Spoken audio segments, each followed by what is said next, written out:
We have our first tryout tonight. I think we have 50 kids coming in, all different ages. And I'm sure some of you guys are going through that with the summer season wrapping up. We're getting ready for fall ball. You organizations out there are getting ready for tryouts. And it's a challenging time because you have so many kids and you want to make sure as a staff you do a good job evaluating. And one thing we always take pride in is speaking to the kids beforehand and letting them know, guys, we're going to be nervous tonight, right? You're going to be a little anxious. Don't assume you're going to be perfect. But the one thing you can control is your attitude and your effort. So while you're out here, take a big deep breath, be the hardest working kid here, and let's go. What we do, we take them through a good warm up, we take them through a throwing program, we measure their running speed, we measure their ball exit speed, we measure their raw velocity, and we keep track of these measurable numbers so that at the end of the tryout, we always have specific numbers to go back on. Right? It gives somebody or it gives a family something to take home to say, well, the average raw velocity was 58 miles an hour and your son's only throwing 39 miles an hour. We also take notes. So we take a ton of notes on the kid, on their footwork, on maybe their mechanics, on their attitude, their effort, coachable, good kid, not a good kid.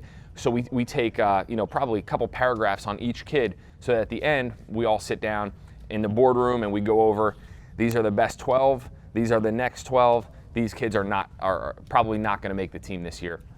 But what we do is we have an initial tryout where we get all of these numbers and we get all of these evaluations done, and then we invite them back for round 2 of tryouts, and that's where we take our current players, the new players, and we actually play a game. Sometimes it's 9 innings, sometimes it's 15 innings, but putting them in that game-like atmosphere of just going out there and competing. Go out there and have fun. There's going to be a different pitcher throwing each inning, and that's a really good opportunity for us to see who that player is, because some kids will look great in the batting cage, but then the second there's a pitcher standing on the mound, it gets ugly quick. But we take our time with it. We try not to rush it. We take tons of comments. Every kid gets their ground balls at shortstop. They throw across to first. Every outfielder goes out to right field. They catch fly balls. They come through on some ground balls. They fire to third base and home plate. Every pitcher gets an opportunity to throw, and then everybody gets on-field BP. I think the key to running a good tryout is 1, being super organized, 2, taking some measurables, but also taking tons of notes and comments on each player.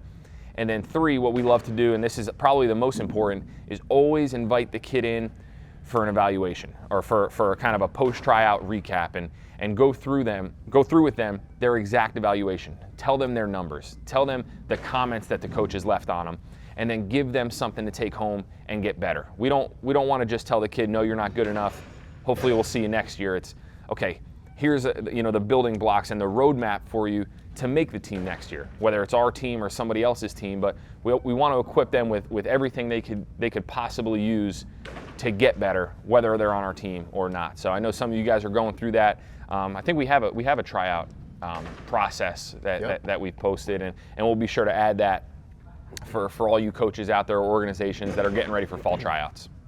And I think another thing is, coaches, make sure you guys bring the energy as well, right? Make sure that, like Coach Chief said, you take a knee, you talk to the players, you explain what the tryout process is going to be. Some of these kids, it's the first time they're ever trying out. So they're nervous, they're scared. You're going to see kids just, babying the ball and trying not to make a mistake, opposed to you telling them, listen, air it out. I want you guys to run hard. I'd rather see you at third base take the ball and throw it 100 miles an hour over the first baseman's head than to try to just make a good throw and throw at half speed just so you make a good throw. Like, take that thing and really show off your skills, show off your athleticism, and kind of, motivate them and pump them up as they're going through the process, especially when you know that it's their first time, because it is a little nerve-wracking. Right, you don't know what's going to happen if they don't make the team, or what their parents are like, or so it's just have fun with it, let them have fun with it, and enjoy the process.